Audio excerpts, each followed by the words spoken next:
Hi hello வணக்கம். நான் உங்கள் ஷில்ஜி. இன்னைக்கு நம்ம பார்க்க போகிறது என்ன தெரியுமா, சண்டேஸ் சர்ச்சுக்கு நம்ம போகலாமா? இன்னும் நிறையா பேர் கேட்கலாம், சண்டேஸ் மட்டும் தான் சர்ச் போகணுமா? இப்போ ஆரம்ப காலத்தில் இருந்து வரமுறையாக இருக்கிறது ஞாயிற்றுக்கிழமை தான். ஆனால் ஏன் இந்த ஞாயிற்றுக்கிழமை மட்டும் வைக்கிறாங்க? சனிக்கிழமை இருக்கு, சனிக்கிழமை மட்டுமே அவங்க வந்து சர்ச் போகலாமே அப்படின்னு நீங்கள் நினைப்பீங்க. அப்படின்னா நிறையா டவுட் இருக்கும் உங்களுக்கு. இந்த மாதிரி ஏன் திங்கட்கிழமை வைக்கலாம், புதன்கிழமை வைக்கலாம், வியாழக்கிழமை, வெள்ளிக்கிழமை வந்து ரொம்ப ஸ்பெஷல். ஸோ வெள்ளிக்கிழமை வந்து ரொம்பவே அருமையான நாள், புனிதமான நாள். ஏன் புனிதமான அந்த வெள்ளிக்கிழமைங்க நாம் ஏன் சர்ச் டேட்டா வச்சுக்கக்கூடாது? நாம் ஏன் சர்ச் போகக்கூடாது? நாம் ஏன் அவர் தேடக்கூடாது? நாம் ஏன் தேடக்கூடாது? இப்படிலாம் ஒவ்வொருத்தவங்களுக்கும் ஒவ்வொரு டவுட் இருக்கும். ஆனால் இன்னைக்கு அந்த டவுட்டுக்கு கிளியரான ஒரு விஷயத்தை நான் உங்களுக்கு கொண்டு வந்திருக்கேங்க. என்னென்ன பார்ப்பீங்க, அது ஒன்றும் இல்லை, பூஜை தான்.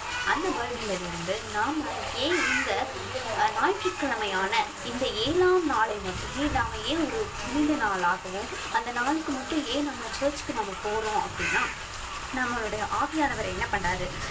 ஆதியில் தேவன் என்ன பண்ணியிருக்காருன்னா, யாத்ராகமம் 23:13 யாத்ராகமம் 20:13 கர்த்தர் சொல்றாரு, கர்த்தர் 6 நாளைக்குள்ளேயே வானத்தையும் பூமியையும் சமுத்திரத்தையும் அவைகளிலுள்ள எல்லாவற்றையும் உண்டாக்கி 7ஆம் நாளில் ஓய்ந்திருந்தார்.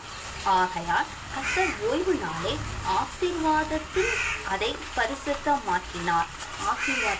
அதை பரிசுத்தமாக்கினார். அவங்க எல்லாமே படைச்சாங்க. பூமி படைச்சாங்க, வானம் படைச்சாங்க, நிலங்களை படைச்சாங்க. அது மாத்திரம் இல்லாமல் பறவைகளையும் விலங்குகளையும் படைச்சாங்க. 6ஆம் நாளில் வந்து அவர் என்ன பண்ண, மனிதனை படைத்து 7ஆம் நாளிலே ஓய்ந்திருந்து அதை ஆசீர்வாதமான ஒரு நாளாக மாற்றினாருங்க. அதனால தான் நாம் என்ன பண்ணுவோம், ஒவ்வொரு நாளும் நாம் வந்து வேலைக்கு போயிட்டு நிறையா விஷயங்களுக்கு நம்ம வந்து வேலைகள் எல்லா வேலையுமே நம்ம செய்வோம். ஒவ்வொரு நாளையும் ரெகுலராக நம்ம செய்வோம். சண்டேஸ் மட்டும் நம்ம லீவ் எடுத்துட்டு சிக்கன், மட்டன் அதெல்லாம் எடுத்து சாப்பிட்டுட்டு நம்ம என்ன பண்ணுவோம், ஓய்ந்திருப்போம் இல்லையா?